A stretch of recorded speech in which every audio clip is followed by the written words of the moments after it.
मैं सुधाकर सिंह हाजीपुर वैशाली बिहार से बिहार ज्ञान के इस श्रृंखला में मेरे साथ सुदर्शन जी छपरा से, जीतू चेन्नई से, साक्षी हाजीपुर से, दीपक बक्सर से, अशोक बरनवाल धनबाद से आपके लिए बिहार से कुछ तथ्यों को रखने वाले हैं।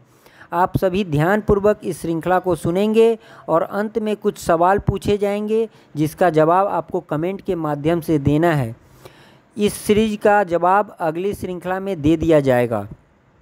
6ठी शताब्दी ईस्वी में बिहार के कुछ भागों में परवर्ती गुप्त शासकों के शासन की जानकारी कुछ अभिलेखों से मिलती है, जिसकी प्राप्ति गया और शाहाबाद जिलों के क्षेत्र में हुई है। इस वंश के संस्थापक कृष्णगुप्त था, परंतु यह स्पष्ट नहीं कि उनका संबंध महान गुप्त शासकों से क्या था। इस वंश के एक शासक कुमारगुप्त तृतीय द्वारा प्रयाग तक सत्ता विस्तार करने और मखौरी शासक को पराजित करने के संबंध में जानकारी मिलती है। शशांक एक क्रूर और धर्मांध शासक था, जिन्होंने बौद्ध के धार्मिक स्थलों को बुरी तरह नष्ट किया और महाबोधि वृक्ष को क्षति पहुंचाया।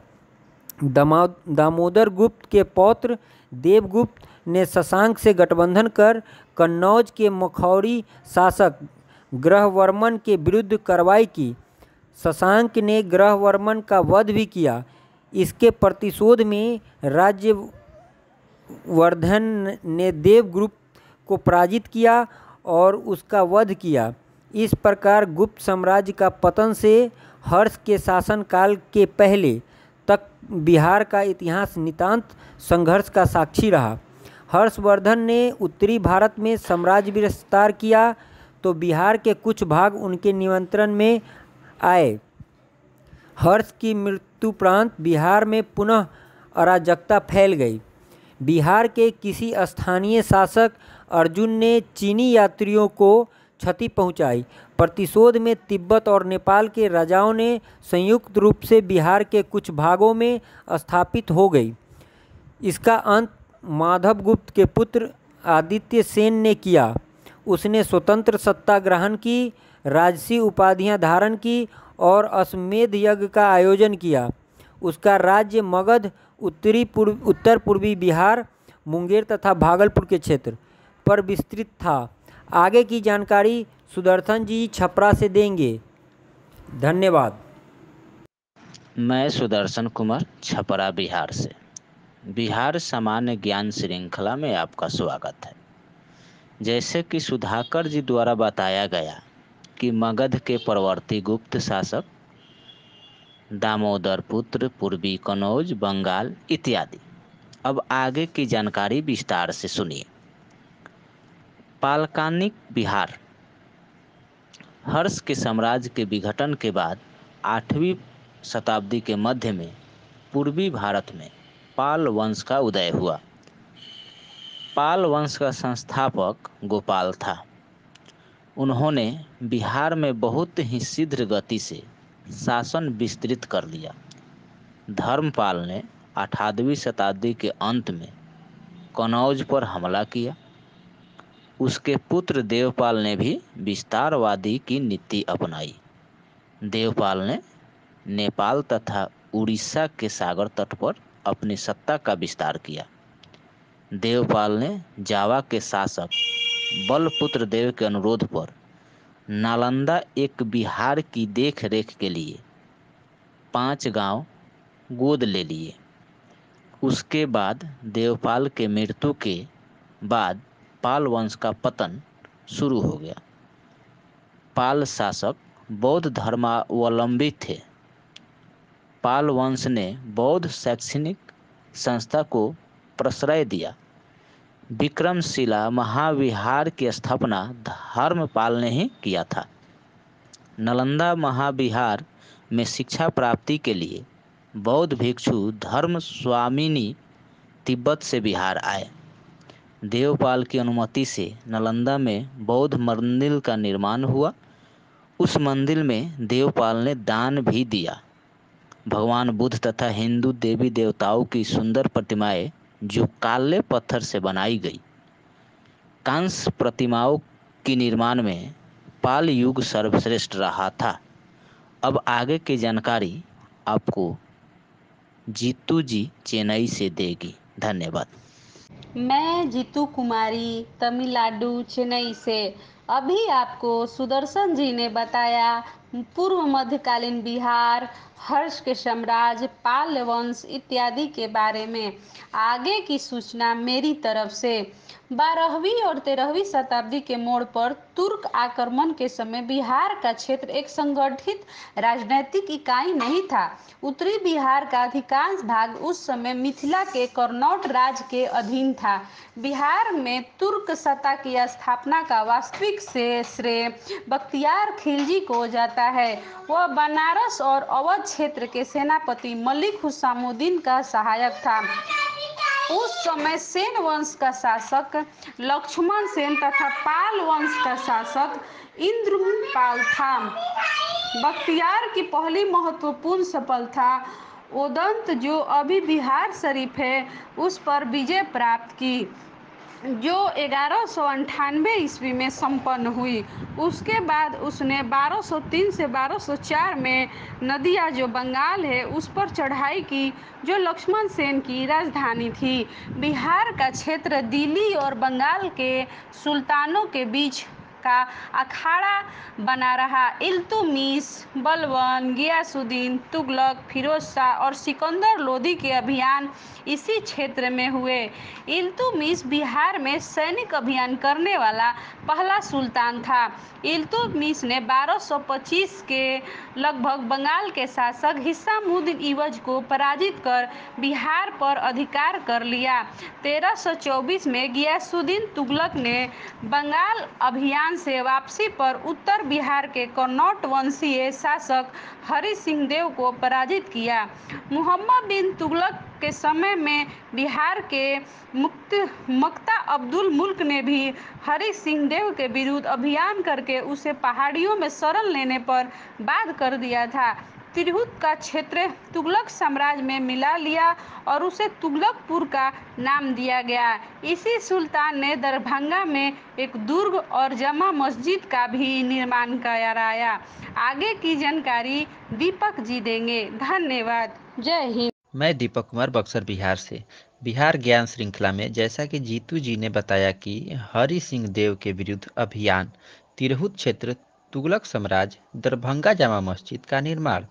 अब उसके आगे सुनिए। बिहार शरीफ का नगर बौद्ध धर्म का प्रमुख केंद्र था। उदंतपुरी का महाविहार यहाँ स्थित था। इस नाम का सर्वप्रथम उल्लेख 13वीं शताब्दी के मध्य में मिनहाज की रचना तबकाते नासरी में मिलता है। 1398 से 99 में तैमूर के आक्रमण के फलस्वरूप तुगलक साम्राज्य का विघटन हुआ और बिहार का क्षेत्र अपने पश्चिम में संगठित जौनपुर राज्य का आंशिक अंग बन गया। बक्सर और दरभंगा तक जौनपुर के राज्य का विस्तार हुआ।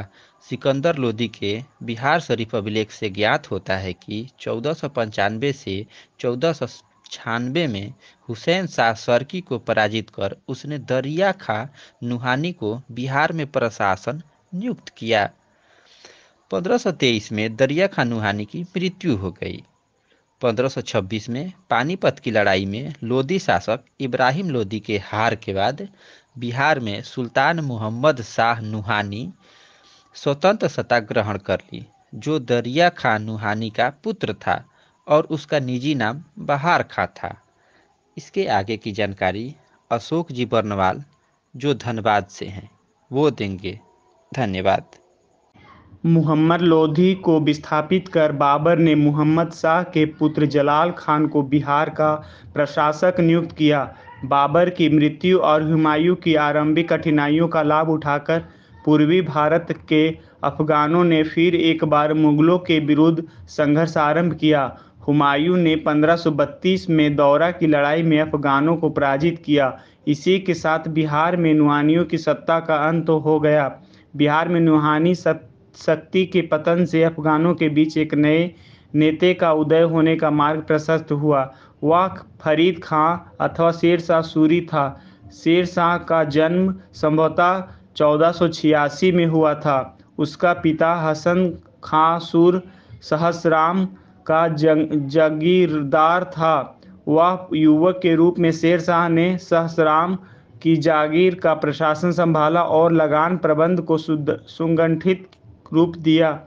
इसी क्रम में उसने राजस्व प्रणाली का एक नया रूप विकसित किया जो कालांतर में उत्तरी भारत के एक विस्तृत क्षेत्र में जब्त प्रणाली के नाम पर लागू हुआ।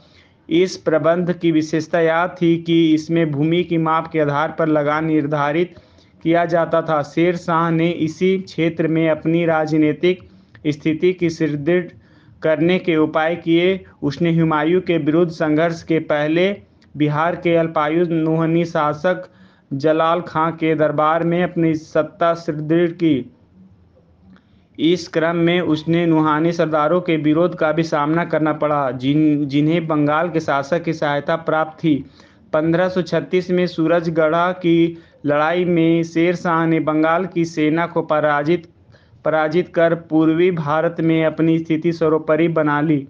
1537 में उसने बंगाल पर भी अधिकार कर लिया और 1539 में उसने हुमायूं को बक्सर के बीच समीप चौसा निर्णायक लड़ाई में पराजित किया।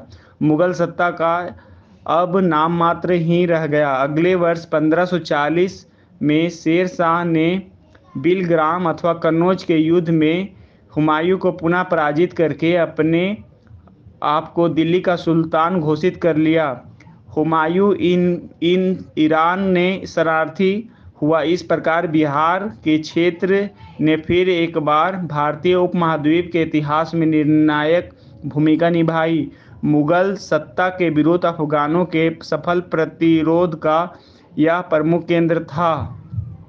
इस पर 5 लाख रुपए खर्च हुए। शेर शाह ने अपने शासनकाल में पटना में दुर्ग बनवाया और उसे पुनः नगर स्थापित किया।